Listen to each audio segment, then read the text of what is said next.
정말 모처럼 가문 땅에 하나님이 단비를 주셨습니다. 교회 오는 길이 좀 불편하셨겠지만 비가 좋죠. 그냥 시원하게 한 것만이 아니라 정말 요즘 식수가 문제고요. 농촌이 다 들어가고 있었어요. 근데 하나님께서 비를 주시는데 예보로 봐서는 이번 한 주간 계속 좀 온다고 그래서 그렇게 내려야 태풍 없이 그렇게 비가 오늘처럼 내린다면 아주 적합한 오히려 더 좋은 비가 될 것 같습니다. 이러한 하늘의 단비처럼 우리 봉덕교회에 신령한 단비가 여러분들에게 풍성하게 내리기를 축복합니다. 우리 사람들은 기억을 먹고 기억 속에 살아가요. 여러분들 기념일이 있지요. 생일이 다 있잖아요. 생일을 맞이하면 축하도 하고 또 그 축하받으면서 자기 존재감을 느끼고 삶의 새로운 의욕과 소망을 갖는 그런 좋은 날이 생일입니다. 또 결혼하신 분은 결혼기념일도 있잖아요. 근데 죄송합니다. 우리 남자들은 정말 이상하다 하는 것들이 세상 살다 보면 많은데요. 그 중에 하나가 결혼은 둘이 했는데 왜 꼭 남편이 아내에게 선물을 하지? 그 결혼기념일에 부인으로부터 선물 받으신 분 계신가요? 거의 없지요. 저만 받는 게 아니고 다 안 받지요. 왜? 제가 아내에게 그려봤어요. 왜 그러냐고 그러니까 결혼해 준 것만 해도 오가는데 뭘 그래 선물까지 여자가 줘 그러더라고요. 아무튼 그래서 우리가 10년을 살았던 30년을 살았던 그 기념일을 통하여서 우리가 왜 하나가 되었고 가정을 이루었는가 그런 것을 또 생각해 보게 하는 그런 의미가 바로 기념하는 것, 기억하는 것입니다. 어제 우리는 대한민국이 일제강점기로부터 해방받은 광복절이었어요. 이 국가적인 기념일을 통해서도 우리나라의 과거가 어떠했고 그로 인해서 지금 우리는 어느 길로 가야 하는가를 돌아보게 하는 정체성을 살피고 또한 진로를 찾게 하는 그런 것이 국가기념일의 의미일 것입니다. 이만큼 우리는 기억이라는 것이 굉장히 소중해요. 그 기억력이 좋은 사람이 다 그런 건 아니지만 공부도 잘한다 그러잖아요. 그래서 우리는 기억을 통해서 많은 지식을 죄송합니다. 습득하고 그 습득한 지식을 갖고 세상을 살아가는데도 용이하게 그렇게 살아가요. 이걸 뒤집으면 오늘 우리가 기억을 상실해 버린다. 기억을 잊어버린다. 우리 앞에 앉으신 우리 원로 장로님, 원태 장로님, 권사님 나이 드신 분들 제가 조금은 이제 잘 알아요. 나이 드신 분들이 비애가 뭔가 그거는 나이 수의 문제가 아니에요. 자꾸 기억이 없어지는 거예요. 기억이 없어져요. 조금 전에 했던 말도 까먹어요. 그래서 이 기억력을 잃어버리면 생활에 불편이 이만저만이 아니고 그로 인해서 앞서 얘기 드린 것과 같은 그런 여러 가지 의미와 가치를 놓쳐버려요. 여러분들 현대병 가운데 많은 희귀병들이 많습니다. 그 희귀병을 아직도 원인을 발견하지 못하고 어떻게 치유해 갈 길을 찾지 못한 여러 희귀병들이 있는데 그 가운데 대표적인 하나가 치매라 그래요.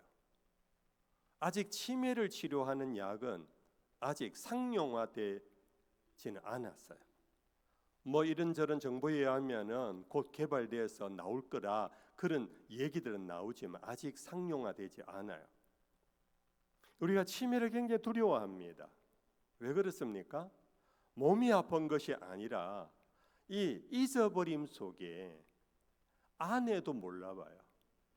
남편도 몰라봐요. 자식도 모르고 내가 어떻게 무엇을 했는지조차도 잊어버림으로 60년, 70년을 살아서도 자기 존재를 상실해버리는 거예요. 내가 누구지? 우리가 내가 누구냐 하는 이것은 대학의 철학과에서만 논하는 문제가 아니에요. 우리 일상에서 내가 누군가를 분명히 알아야 우리의 삶 자체가 분명해지는데, 이 치매 걸리면은 그 자체가 희미해지는 거예요. 그래서 이 치매가 정말로 어려워서 저는 하는 동안에 제가 공적으로 사적으로 기도할 때 늘 우리 범어교회 성도들 어르신들 치매 걸리지 않도록 해달라고 늘 기도해 왔어요.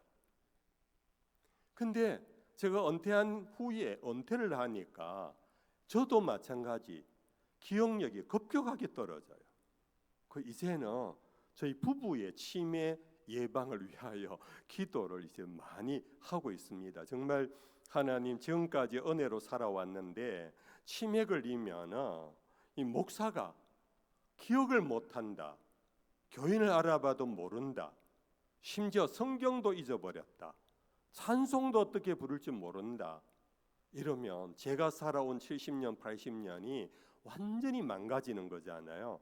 그래서 하나님 제발 치매는 걸리지 않게 해달라고 그렇게 기도를 하고 있습니다. 여러분들, 우리 신앙이란 뭐냐? 신앙은 기억하는 겁니다.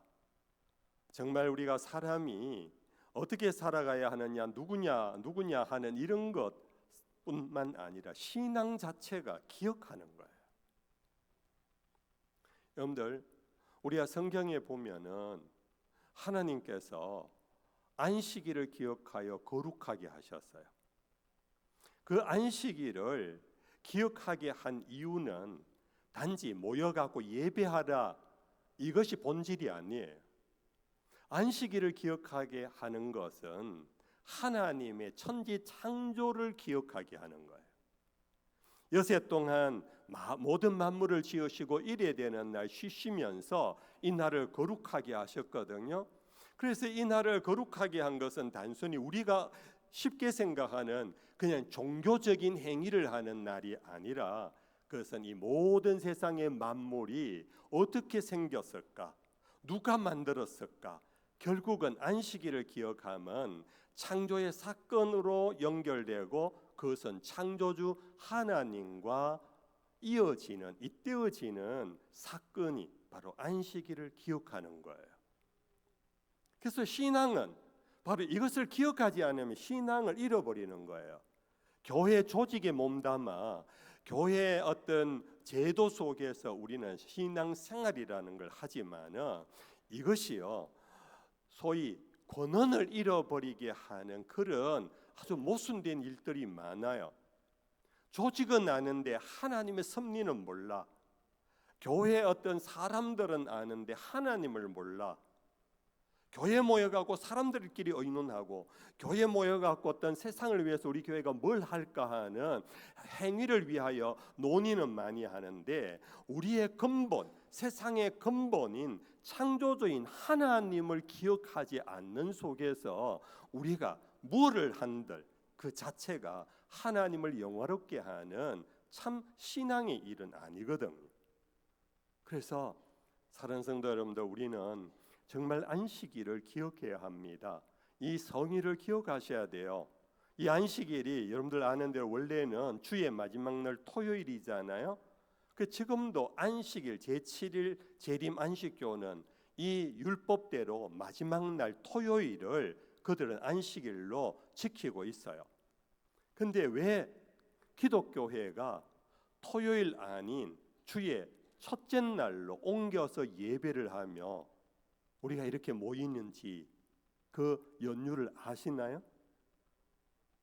네, 잘 아시네요. 역시 봉독교회는 다릅니다. 이 초대 기독교회는 안식일도 지켰어요. 안식일도 지켰지만은 그러나 그들에게는 강한 참된 안식이 어디에서 오는가, 그것을 십자가와 부활에서 그들은 깨달았거든요. 십자가가 우리의 모든 짐을 지고 안식으로 들어가는 그것이 결국은 사망의 권세를 이기고 부활의 나라로 들어가는, 이것이 참된 안식이에요. 그래서 우리에게 참된 안식을 주신 예수 그리스도를 생각하며 그분이 부활하신 안식 후 첫날 새벽 미명에 그 예수의 무덤을 찾아갔던 그 사람들의 예수님의 부활의 만남과 그 체험이 교회 공동체 안에 더 그들의 삶을 새롭게 하는 것을 느끼면서 그들은 점차 초대 기독교회가 부활의 날로 성의를 지키기 시작한 거예요. 그러므로 우리 기독교회가 이 주일을 지킬 때 두 가지를 같이 기억해야 돼요. 하나는 창조의 하나님의 일을 기억하고, 또 하나는 우리를 위하여 죽으셨던 예수님이 다시 살아나셨다라는 부활을 기억하면서 예배하는 날이 바로 주의 날, The Lord's Day, 주님의 날. 그렇게 보낼 때 우리는 참된 주일 성수자가 될 수 있는 것입니다. 저도 모태신자라서요, 어릴 때부터 주일 성수를 굉장히 교육 많이 받았거든요. 여러분들 제 연배 되시는 분들은 다 동일하겠지만 그때는 주일날요 버스도 못 탔어요. 주일날 상점에도 못 갔어요. 심지어 월요일날 기말고사가 있어도 토요일 밤 12시까지 공부하고 주일 0시부터 주일 24시까지는 책에 손을 안 댔어요. 그만큼 옛적에 40년 50년 전에 한국 교회의 주일 성수는 너무너무 율법적이었어요. 물론 그 율법적인 훈련과 교육을 통하여 오늘 한국 교회가 이렇게 부흥한 것은 맞아요. 그러나 그 주일의 참 의미는 시간 지키는 것이 문제가 아니라 기억하는 게 필요해요. 하나님의 창조를 기억하고 예수 그리스도의 사망의 권세를 이기신 부활을 기억하면서 하나님을 높이고 하나님께 예배하는 날, 그런 날이 될 수 있기를 축복합니다. 여러분들, 우리가 성경 구약에 이사야서 제 43장에 보면은 너희는 이전 일을 기억하지 말며 옛날 일을 생각하지 말라 이랬어요. 방금까지는 기억하라 그랬는데 이사야 43장에는 이전 일을 기억하지 말래요. 이 이전 일이라는 것은 우리로 치면 before Christ, 예수를 만나기 이전의 일, 그건 한마디로 말하면 어둠의 날들이었어요. 물론 그때 잘 살았고 선한 일도 행할 수 있었고 그때 멋있게 살았었지만은 우리는 이미 복음 안에서 여러분들 다 인정하고 깨달은 겁니다. 그것은 어둠에서 행한 일들이었어요. 그런데 예수를 만난 다음 우리는 새 생명, 새로운 뉴 라이프를 시작한 것이 우리 그리스도인들 아닙니까? 그래서 이전 일을 기억하지 말라라는 것은 예수님을 만나기 이전의 일을 기억하지 말라라는 건데, 여러분들 예수님을 만나기 이전에 우리의 역사는 어떤 역사였나요? 어떤 역사였나요? 방금 말씀드린 것처럼 나름 화려한 역사도 있어요. 자랑할 만한 역사도 있어요.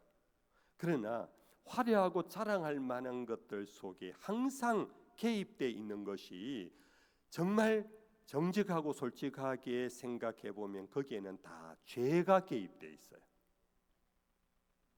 죄 없이 세상을 살아가기가 어려워요. 제가 목회하면서 청년들 30대 40대 집사님들, 안수 집사님들 찾아와 가지고 신앙 상담을 하는 공통된 점이 뭐냐? 대학부까지는 교회에서 대학생활 대학부에서 신앙훈련을 잘 받았어요. 근데 사회로 나가 보니 그 신앙훈련 받은 대로 세상에서 살기가 너무 어렵다는 거예요. 한마디로 말해서 믿음 지키기가 너무 어려운 거예요. 그럼 믿음이라는 이 믿음 생활은 여러 가지 다양한 건데 한마디로 정의하기 어렵지요.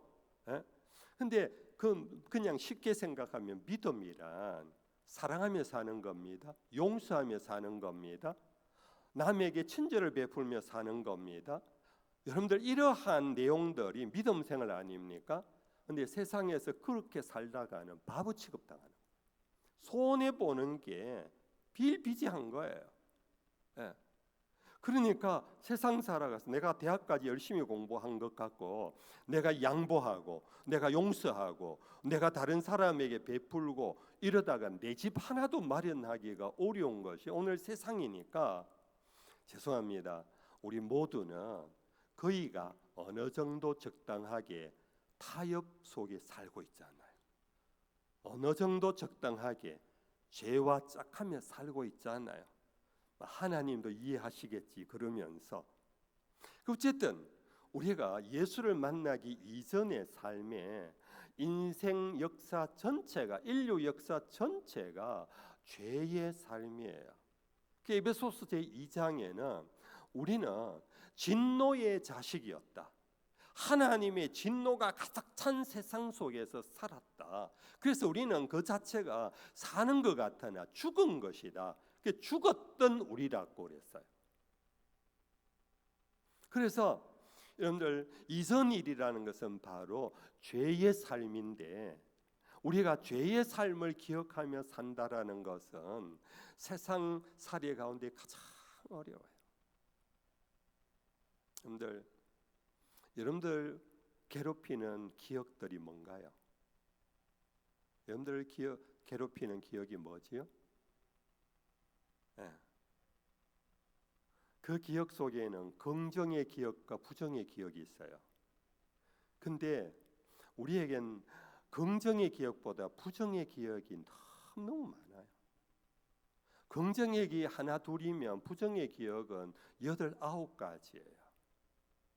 여러분들 지금은 얼핏 생각하면 좋았던 기억이 더 많습니까? 그거는 하나님께 감사하셔야 돼요. 정말로 우리는 그냥 인간적으로 기억해 보면 내가 왜 저런 부모를 만났던가부터 시작해 가지고 왜 그런 생각을 합니까?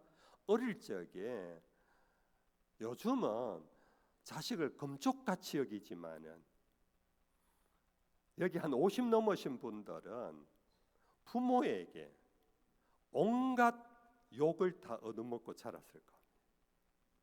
왜? 우리 부모 세대는요 먹을 것이 없었어요. 돈이 없었어요. 그런데 자식은 또 많이 낳았거든요. 그 자식 입에 풀칠하는 것이 만만치 않아요. 그래서 우리 부모님들은 정말 허리가 굽어질 정도로 일을 하는데 그것이 요즘처럼 임금이 많지 않기 때문에 돈을 그렇게 번다고 해도 집에 오면 자식의 입에 넣는 것이 다 채워지질 않아요. 학비를 제대로 줄 수가 없어요. 그래서 부모는 부모대로 짜증이 나는 거예요. 힘이 드는 거예요. 그러다 보니까 자식에게 부모도 자기도 모르게 욕을 해요. 자기도 모르게 짜증 나면은 매를 들어요. 말 한 번 안 들으면 요즘 부모는 참잖아요. 왜? 아가 하나밖에 없거든요. 근데 옛적에는 5명, 10명이에요. 그러니까 참 거꾸로 말하면은 저희 세대, 베이비 부머 세대, 1954년 이후 1963년까지 그때를 베이비 부머 세대라 그러잖아요. 한국 전쟁 이후에 그냥 인산인해로 그냥 출생에 러시가 이루어져서 제가 초등학교 국민학교 들어갈 때 한 반에 90명, 95명이었어요. 그러니까 정말로 어릴 적에 우리는 부모에게 온갖 욕, 세상에서 만들 수 있는 욕은 다 들으면서 살았어요. 예? 그 심지어 저주까지 받았잖아요. 예? 이놈은 망할 놈의 자식이라 그러고 어디 가서 대자라 소리까지 부모 입에서 나왔다니까요. 여러분들 제가 너무 지나치게 얘기를 길게 합니다. 2부 예배는 조금 길어도 된다 그래갖고 그러니까 우리가 가만히 기억을 하면 어릴 때의 상처가 많아요. 어릴 때 상처가 가정에서 일어난 상처가 너무 많은 거예요. 그러다 보니까 그 상처가요 부모 특히 아버지 좋아하는 자식 별로 없어요. 집에 오면은 효는 해야 되고, 그래도 옛적에는요 그렇게 요거도 먹어가면서도 충효라는 것을 학교에서 많이 배워서 그래도 효를 하려고 그렇게 부모에게 찾아와요. 근데 찾아오는데 선물만 던지지 다정한 대화를 나누는 그런 가족의 모습은 별로 없어요. 왜? 상처가 아직도 많거든요. 제가 요까지만 얘기할게요. 학교에서 선생님에게 당한 어려움들, 또 친구들에게 당한 그런 것들 기억을요 우리가 갖고 살면은 우리는 전부 다 조현병 환자가 돼요. 전부 다 조현병 환자가 돼요. 근데 특별히 우리 교인들이요 그 기억을 가슴에 품고 사는 분들이 너무 많아요. 왜? 어릴 때부터 교회를 다니면서 복음보다는 율법을 먼저 배웠어요. 복음은 듣지만은 율법을 더 많이 강요받았어요. 하나님의 은혜와 사랑보다는 하나님을 섬기라는 것부터 더 많이 배웠고 더 강조받았어요. 그러다 보니까 이 모든 것은 내 탓이라고 생각하는, 내 죄 때문이라고 생각하는 사람들이 그렇거든요. 먼지 털면 먼지가 아니고 털면 먼지 안 나는 사람이 없는데, 뭔가 이렇게 어려운 일 당하면은 자꾸 자기가 잘못하고 자기가 마음속에 가졌던 죄가 먼저 생각나거든요. 교회 오래 다닌 사람, 교회 제대로 다닌 사람일수록 그 생각을 먼저 해요. 그래서 교인들이요 죄책감이 너무 많아요. 죄책감. 그래서 교회 오면은 많이 울잖아요. 에? 교회 오면 엉엉 울어요. 요즘은 사람들이 안 우는데 정말 교회 오면 새벽에요 우는 소리, 곡하는 소리가 많았어요. 근데 그거는 여러 가지 이유가 있고 해석할 수 있지만요 결국은 죄책감 속에 하나님 내가 잘못했습니다. 때린 부모 욕하는 것이 아니고 내가 잘못했습니다. 가난보다는 내가 잘못했습니다. 그 죄책감에 짓눌려서 교회에 와도 환한 웃음이 없어요. 그래서 교인들은 교회 오면 부흥회를 그래 좋아해요. 과거에 부흥회가 그렇게 많이 열렸잖아요. 충계대 부흥회, 추계대 부흥회. 뭐 부흥회 왜 그랬습니까? 부흥회를 통해서 엉엉 울 수 있으니까. 엉엉 울 수 있으니까. 그래서 그 부흥회를 통하여 한번 속 시원하게 그렇게 용서받는 경험, 그것을 그리워하면서 부흥회가 참 많았어요.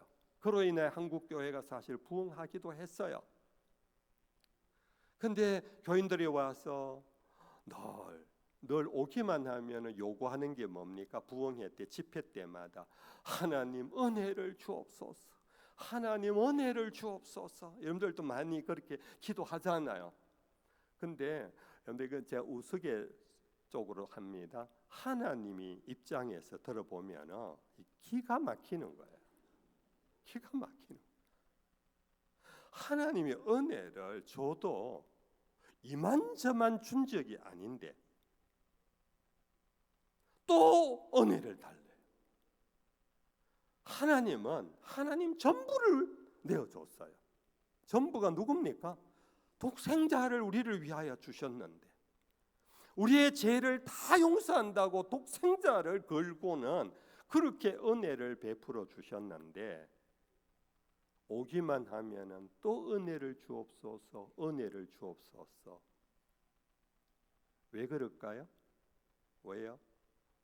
은혜는 받았는 것을 다 까먹어 버린 거예요. 우리 한국교회 교인들은 은혜는 많이 받는데 은혜를 까먹어 버려요. 왜 까먹는 줄 아십니까? 은혜를 누리지를 않으니까 까먹는 거예요. 웃을 줄 알아야 행복해지는데 웃을 줄을 몰라요. 저도 남자니까 죄송합니다. 우리 여기 장로님들 뿔따구 내지 마십시오. 교회 청년들이요, 장로님들 가까이 못하는 이유가 뭔지 아세요? 안 웃으셔서 그래요. 장로님들 웃으시면요, 청년들이요, 장로님 제 밥 한 끼 해드릴게요, 우리 냉면 사드릴게요, 가입시다 할 수 있는데, 장로님 가까이 하기엔 너무 먼 당신이라, 미소가 없어, 경건하신 것 같은데 근데 웃음이 없으니까 무서운 거예요, 두려운 거예요. 물론 알아요, 저도 남자니까 안 웃는다고 안 웃는 게 아니에요. 속에는 웃어요. 속에는 웃거든요. 근데 겉으로는 안 웃어요. 그러다 보니까 웃음을 까먹는 거예요. 마찬가지로 하나님이 주신 은혜가 놀라운데 그것을 잊어버리면 안 되는데 잊어버려요. 왜? 누리지를 않아요. 예수님을 누려야 하는데, 예수님의 그 사랑을 누려야 하는데, 예수님의 용서를 누려야 하는데, 예수님의 안아주심을 누려야 하는데, 우리는 예배에 와서 수고하고 무거운 짐진 자들은 내게로 오라, 내가 너희를 쉬게 하리라 해주시는데, 오기는 왔는데 주여 왔습니다 하고 그냥 돌아가는 거예요. 예수님의 안아주심에 안기지를 않아요. 그래서 제가 우리 범어교회 교인들에게 자주 얘기해요. 사랑 우리 성도 여러분들이요, 하나님이 오늘 또 은혜를 주시는데 누리고 가세요. 누리고 가세요. 그냥 가지 말고 누리고 가세요. 동덕교회 교인들이요, 오늘 또 하나님의 은혜를 누리고 가시기를 축복합니다. 누리십시오. 그래야 집에 가서도 기억이 나요. 세상에 가서도 기억이 나요.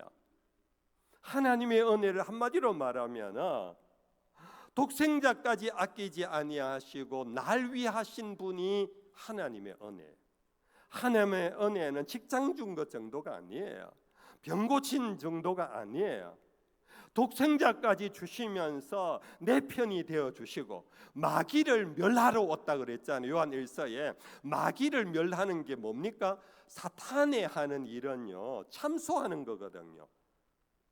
마치 욥의 친구들이 와가지고, 욥아 네가 이렇게 환난당한 것이 무슨 이유인 줄 아느냐, 네가 죄 없이는 이럴 리가 없다 하고 참소하듯이, 사탄은 오면요 항상 아이고 목사님 저 동덕교회 찬양대원들 가운만 입고 있지 속에는 시커멓습니다 이러면서 참소를 하는 거예요. 참소를. 근데 우리는 사탄의 참소 앞에요 주눅이 들어요. 제가 농담처럼 했는데도 불구하고 이 대원들 속에 마작하고 엄맥하고 기죽어 있는 분들이 있을 거예요. 그러니까 사탄은 계속해서 우리를 십자가에서 멀어지게 해요. 그리스도의 보혈에서 멀어지게 해요. 십자가는 보는데 사탄은 와서 너 누구 미워했잖아, 시기했잖아, 너 욕했잖아, 너 사기했잖아, 너 거짓말했잖아, 너 마음으로 음욕을 품었잖아, 온갖 참소를 다 하니까 우리는 십자가를 놓치고 사는 거예요. 그 은혜를 놓치고 사는 거예요. 그 예수님이 오신 것은 마귀의 일을 멸한다, 참소하는 것을 멸하는 거예요. 우리의 죄를 씻어줄 뿐만 아니라 우리를 그 참소하는 데서부터 보호하시려고. 아니야, 내가 너를 위하여 죽었어, 영이라 너 괜찮아, 괜찮아. 여러분들 한자어에서 의로울 의자 알지요? 그거는 양 한 마리 밑에 내 아가 있는 거예요. 나 자체는 죄인이에요. 죄덩어리에 죄인의 괴수예요.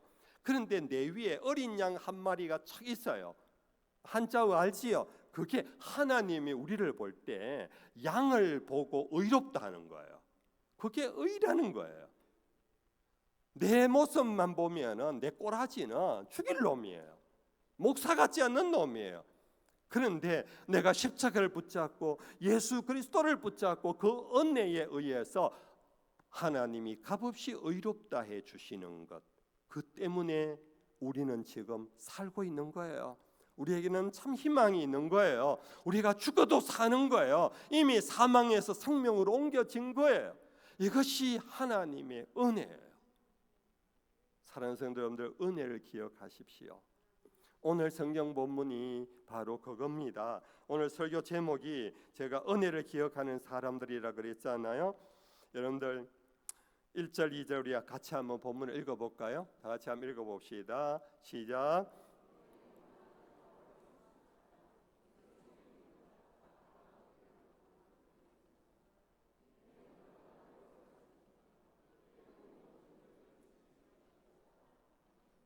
따라합시다. 그의 모든 은택을 잊지 말지어다.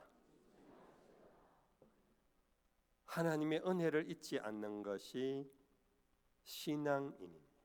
그리스도인입니다. 하나님의 은혜 입에 달고 사는 사람이 그리스도인이 아니에요.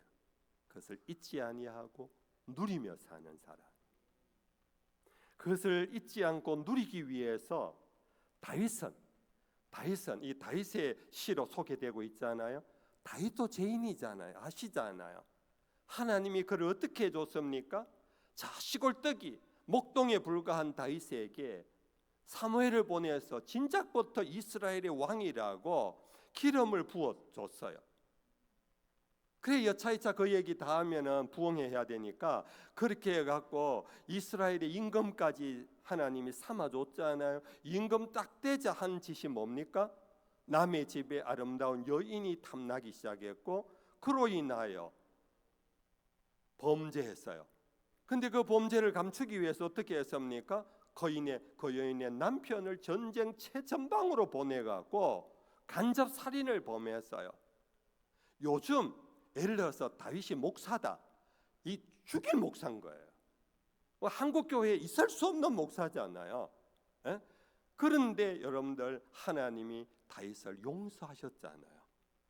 그래서 시편 53편입니까? 거기에 보면은 여러분들 내 눈물로 침상을 띄운다고, 주께서 우슬초로 내 죄악을 맑게 씻겨주셨다고, 그러면서 그는 찬송을 부르기를 절거했는데 그것이 바로 여기에 나온 1절 2절입니다. 내 영혼아 여호와를 송축하라. 내 속에 있는 것들아 다 그의 거룩한 이름을 송축하라. 내 영혼아 여호와를 송축하라. 송축하라는 찬송하라는 거잖아요. 세 번은 완벽하게 충만하게 그 뜻이에요. 성도 여러분들, 찬송을 그냥 건성으로 하면 안 돼요. 진심으로 하셔야 돼요. 그리고 충만하게 하십시오. 충만하게 하십시오. 찬양대처럼 하셔야 돼요. 찬양대가 노래가 잘해서 그 가수라서 하는 게 아니에요. 여러분들, 우리는 찬양대를 모델로 삼아 나도 저렇게 찬양해야지 하고 그렇게 하는 의미가 있는 거예요. 여러분들, 저희 어머님이요, 저희 아버님이 일찍 세상을 떠나는 바람에 정말 고생 많이 하신 분이세요. 저희 아버님 일찍 돌아가신 이유가 병이 들었는데, 병든 이유가 사업을 하시다가 병이 들어서 그렇게 세상을 떠나셨어요. 요즘도 그렇지만은 50년 60년 전에 사업은 요즘 금융업이 발달되지 않아서요, 그냥 사채로 누구 아는 사람 돈 좀 빌려가지고 그렇게 뭐 장사를 하고 이랬거든요. 저희 아버님 일제시대 때 일본에 가서 공부를 하고 오셔갖고 언론인으로 있다가 뭐 이렇게 사업에 손대면 시작했는데, 이 사업도 사업꾼이 있더라고요. 못하는 거예요. 사기 다 당하고 사업을 이래도 망하고 저래도 망하고, 그러니까 빌린 돈의 부채만 산더미처럼 된 거예요. 그러니까 저희 아버님 집에 잘 못 들어오셨어요. 그래서 제 아버님은 제 어릴 적 기억이에요. 별로 기억이 없어요. 예. 제 나이 12살 때 돌아가셨지만 아버님 기억은 6살 때 기억밖에 없어요. 그러니까 어머님이 얼마나 고생하셨겠어요. 예? 고생하셨는데 저희 어머님이 그 고생하는 속에서도 교회 권사님으로 교회를 충성스럽게 섬기셨는데, 저희 어머님이 사는 생명력은 무엇이었는가? 오직 찬송하는 거예요. 오직 찬송하는 거예요. 사실은 저희 어머님 일제 강점기 때 이 의성에 출생해가지고 제가 한 말씀드렸지요. 전부 다 가족이 일본으로 갔다가 해방받아 돌아왔는데 그간에 한글 교육을 못 받은 거예요. 한국말은 하는데 한글을 못 익혔어요. 근데 교회를 다니다가 따라하다가 한글을 익힌 거예요. 그러니까 문맹자가 찬송가만은 잘 불렀어요.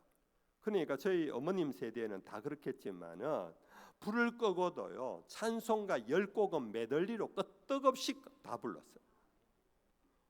우리는 찬송가 1절에서 2절 부르면 3절부터는 가사를 모르잖아요. 그런데 옛 어른들은 4절까지 불 끄고도, 옛날에는 일부러 불 끈 게 아니고 전기세 때문에 불 켤 수가 없어요. 어두운 밤에 거기에서 저희 어머님 찬송을 부르면서 눈물을 흘리며 찬송을 불렀고 웃기도 하고 박수치며 부르면서 그것이 저희 어머님의 생존의 힘이었어요.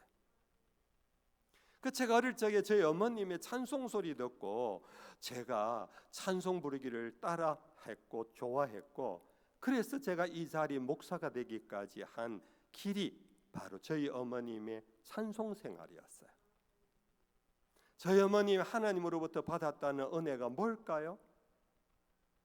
아무리 인간적으로 생각해 봐도 하나님이 주신 은혜가 없는 것 같아요. 첫째, 남편의 복 없지요. 그리고 물질의 복 없지요. 아무것도 없어요. 그런데 어머님만이 아는 하나님이 어머님에게 베푸신 은혜가 있었던 것 같아요. 그 은혜를 붙잡고 그 은혜를 가슴에 품고 그것을 30배 100배로 만들면서 찬송을 부르면서, 요즘 저처럼 부르지 않고 어머님은 하나님 앞에서 하나님이 들으시는 것처럼 생각하시면서 부르는 그 찬송이, 저희 어머님은 제가 누리는 하나님의 복은 수만 가지인데, 그런데 그 은혜를 다 찬송 못하는데 저희 어머님은 한 가지 두 가지 받은 은혜를 갖고 끝없는 찬송을 하시면서 저보다도 훨씬 멋있게 행복하게 그렇게 살아가신 분이세요. 이제 말씀을 맺을게요. 저 목사 언제까지 하나 두고 보자. 이제 맺을게요. 우리 봉독의 성도 여러분들, 이 단비가 언제까지 내릴지 몰라요. 또 가물지 몰라요. 여러분들의 남은 세월이 언제까지 될지 모르지만은 지금까지 살아온 길도 험난한 세월을 살았지만은 앞으로도 어떤 일이 있을지 몰라요. 여러분들, 그러나 하나님은 우리를 사랑하십니다. 독생자까지 주셨습니다. 지금도 우리를 사랑하시되 아들이 와서 우리 있을 곳 예비하는 그 집을 짓도록 허락하시며 우리를 기다리고 계시는 분이십니다. 하나님의 은혜를 잊지 마십시다. 기억하고 그것을 누리며, 그것을 누리기 위하여 여러분들 찬양하고, 누리기 위하여 말씀 붙잡고, 누리기 위하여 예배하고, 그런 중에 여러분들의 인생길 정말 세상과 비교할 수 없는 참 진복자의 아름다운 행복을 누리며 사는 모든 봉덕의 식구가 될 수 있기를 주님의 이름으로 축복합니다.